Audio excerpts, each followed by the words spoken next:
back to Art with Ms. Walldorf. Today I'm going to teach you how to do something called gesture drawing, and my daughter Mara is going to be one of our models, and if I can chase him down, I'm going to try to draw my dog Willard.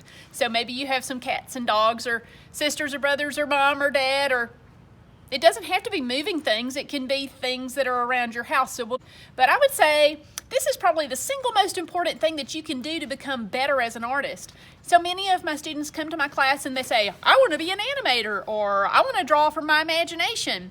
And some will say, I don't want to draw from pictures. And some will say, I just like drawing from pictures. So let's talk about that today. First of all, if you want to be an animator, or if you want to be an artist of some type, you need to be able to draw very quickly. And so the single most important thing that you can do for that is learn how to do gesture drawing and draw from real live objects. So that's why we're outside and we're not going to be looking at photos. We're going to be looking at some things that we can touch and hold. It's different doing that because when you draw real things, you have more of an urgency to capture the essence of those things more quickly.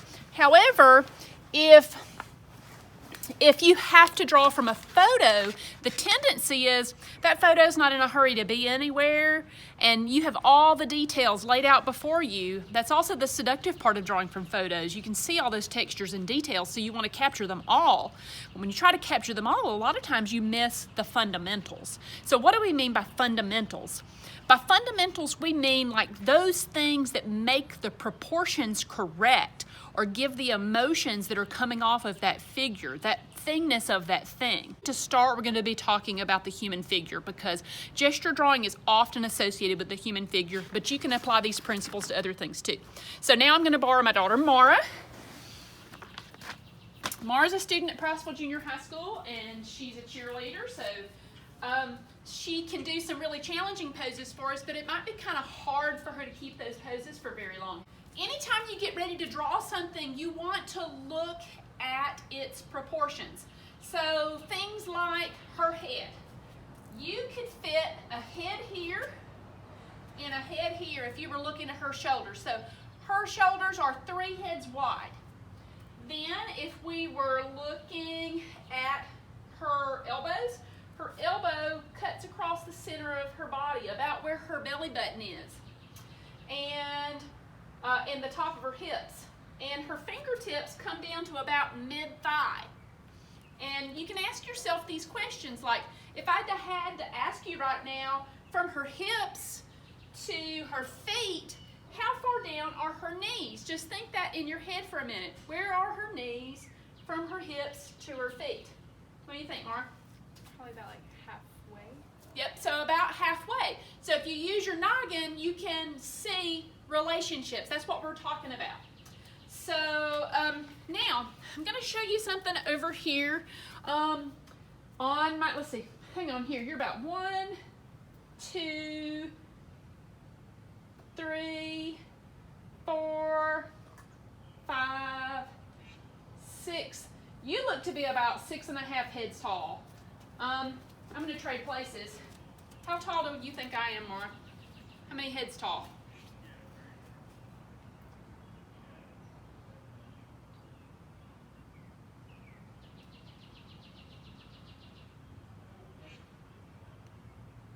Like 7. About 7 heads. So see, come stand next to me. She's not full grown yet. She will be probably in about a year.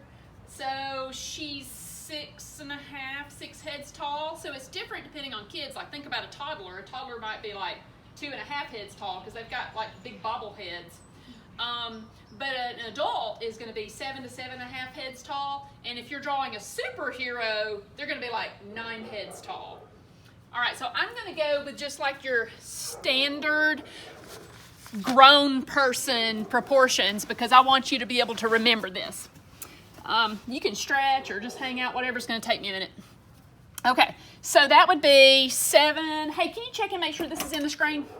That's going to be about 7.5 heads tall. So, 1, is that in? You need to tilt it up a little bit. 2, 3, 4, 5, 6, 7.5 heads tall for most people. for an adult. And so if we're talking about 7, and this would be a good exercise for you to do. I would see this would be like exercise, can't even spell because I'm trying to talk at the same time. Exercise 1 is the first thing I have my Art 2 usually do when they do figure drawing, but we didn't get to that this year. So, and you can see the top of this, right, Mara? Yes. Okay. So we said that their shoulders are normally about 3 heads wide. And I'll use these little circles to represent joints. Like here's the shoulder joints. It's a good exercise just to think about how the parts of the body move. Then we're going to come down to about, usually the waist is about halfway from the head to toe. This will be about where the feet are going to go. So we're thinking about those proportions. We said the knees are about halfway between the hips and the feet.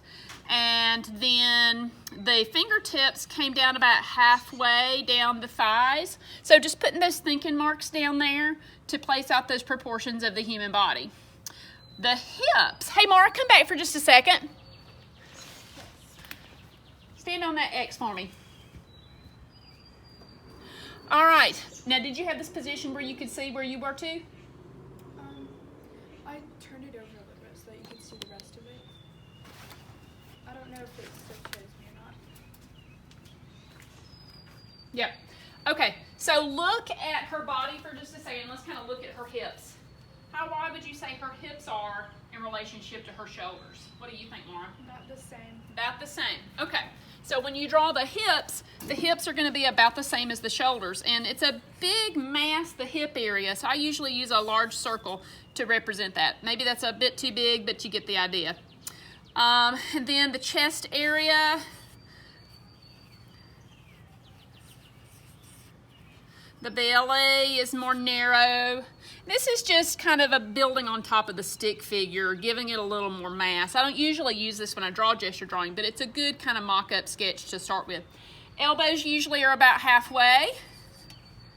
And so then we begin to build up the figure in proportions. And if you have a mannequin at home, then that really helps too. Her feet, if you look at her feet, they almost look like paddles the way they are wider as they come towards us, and that's because things get bigger as they come towards us. And so when we're doing gesture drawing or figure drawing, you don't have to draw like individual toes or fingers. You're just trying to capture the thingness of that thing. So then we go on to knees and thighs. Now here's where kind of stick part of this comes in. These are what we call axis lines. You're going to hear me talking about that in a minute.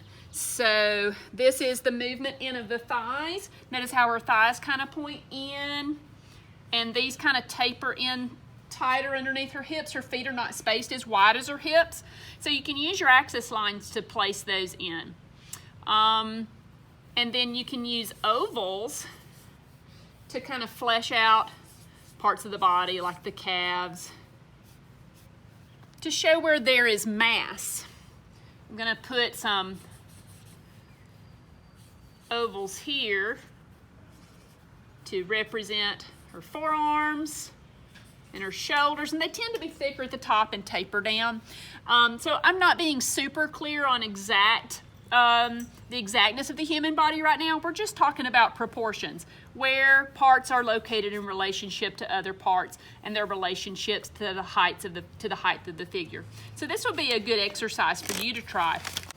Now with the gesture drawing, you are just trying to real quickly capture the essence of the thing. And sometimes you might be doing a 30-second drawing, sometimes you might be doing a 1-minute drawing, it might be a 3-minute drawing, and sometimes it depends on how long your subject matter stays there. Like Willard's not going to stay there real long, so I'm just going to capture him real quickly. And I'm not really even looking at my paper, because gesture drawing is best happened like when you're just trying to pick it up as an exercise, to do it without lifting your pencil and without looking at your paper real quick. So I did his ears, I did like his head, here's his feet, here's his big hip bone. Here, I'll try another one for you. This time I'll take it a different way. There's his ear and his muzzle. Now he's turned his head. If I want to, I can just real quickly sketch that in to show the change of his muzzle.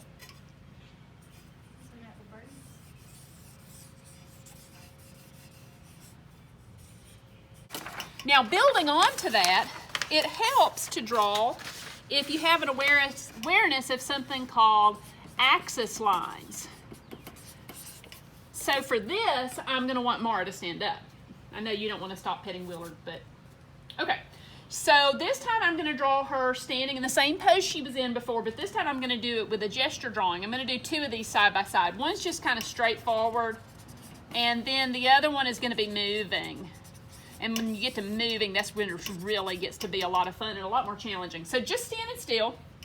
Right now her head is straight up, and her shoulders are kind of slanted, so I can use a slant there to represent that.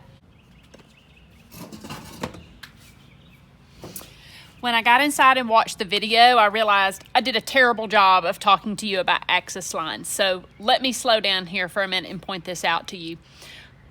The best way I can describe an axis line, it is the angle between 2 points. And depending on how someone is standing, that angle is going to change. For example, when someone is standing up straight, their shoulders are going to be horizontal to the ground across from each other. But if they're reaching, then those are going to change. Here we're looking at Bernini's sculpture of David. And because of the way he is standing, you can see the angle between his 2 feet. So that is an axis line. There's an angle between his 2 knees. So that is an axis line. And as you begin to do this, you'll notice how as the body moves, a lot of these axis lines stay parallel. Notice how this line is parallel to these between the 2 feet and the hips. Notice the angle of the shoulders, the head, the movement between the shoulders and the hip. And you can represent those with a curved line. This is an axis line here, and here it's that central movement of that subject in that body. And if you can use your pencil sometimes to determine an axis line. And so when you're sketching these, those will show up in your sketches as you're real quickly noting angle of the head, angle of the shoulders, curvature of the body, angle of the hips. And as you start to sketch down, you'll notice angle of the knees. That will help your sketch start to develop. Noting those axis lines first, and then beginning to build up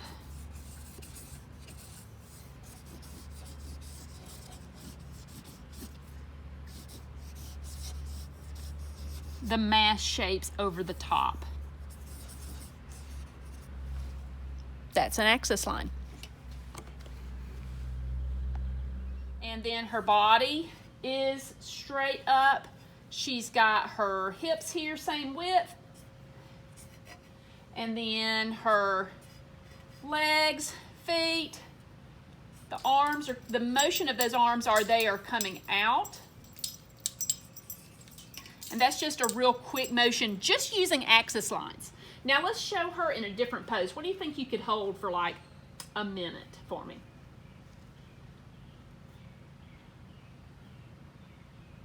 Can you turn sideways for me, make it a little more challenging? Okay, there we go. All right, now with this, I can go straight down. I can go from her head. I don't know if you can kind of tell, but her head's kind of tilted forward, and there's her jawline there. And then I can go from her head to her shoulders, and her shoulders look shorter from this angle, but they're angled back some. And then I can go straight down to her hip.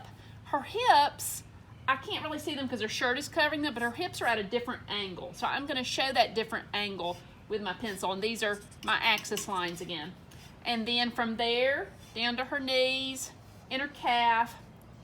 Her foot connects with her knee. That's bent down about halfway. Her knee comes to about halfway, and then that touches her knee here. And then her arm. One arm, I don't know if you can tell, but one arm is slightly higher than another because it's closer to us. This one's farther away. And I can look at these and see the relationship between those two. What angle would those be at? So these are both just axis lines showing different movement. I'm going to do one more for you.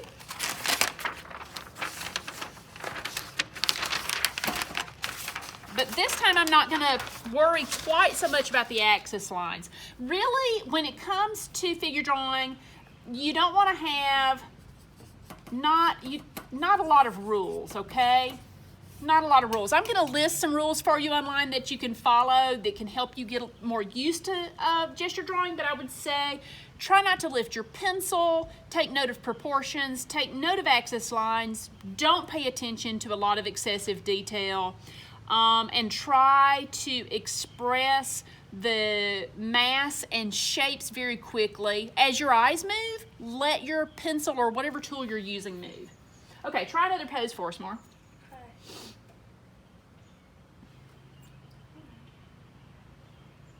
You want to do like a back bend? Sure. Okay.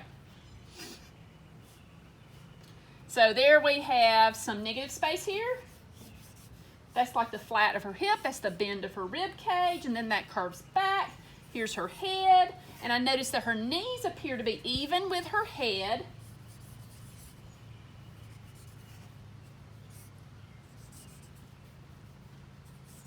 And then I can just start massing in shapes.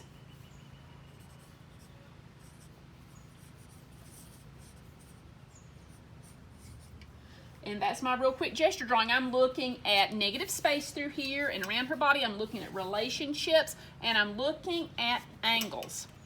Okay, let's go for one more.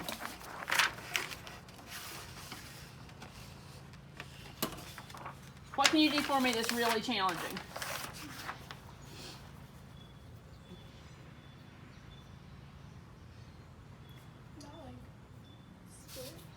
Okay, there we go. We'll do splits. I'm going to turn this sideways this time. Okay, splits. So it doesn't really matter where you start either. Like I could start down here with her hip. That's a big major shape. And then thighs. Remember I said there's not a lot of rules. This is going off the paper. Don't worry about if it goes off the paper or not. Angles.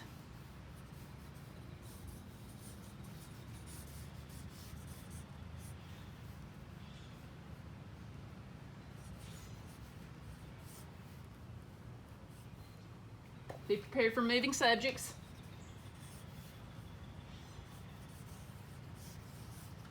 And I'm a little rusty. You're always going to be rusty when you're first starting out. Yeah, her angle on her head keeps changing.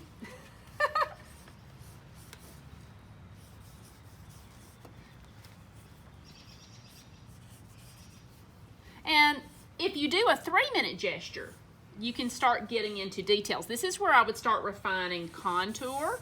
And you can start doing some of that line weight we talked about in Art 1. The line weight can help in drawing in contours can be done as you do a longer pose. You can try using, one thing you could try using a lighter material, like if you did pencil first, and then you started inking over the top of that, so you had a more realistic drawing over the top. Or you could do it with pencil and gradually start to get rid of some of your axis lines and bring it into more realism. All right, you got to be still, girl. Sorry. It's okay. And be patient with your models.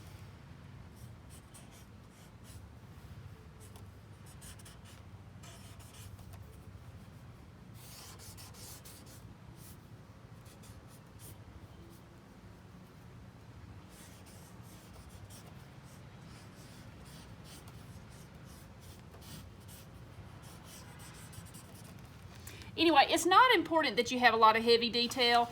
It's really just important that you practice. And the more you practice, the better you'll get.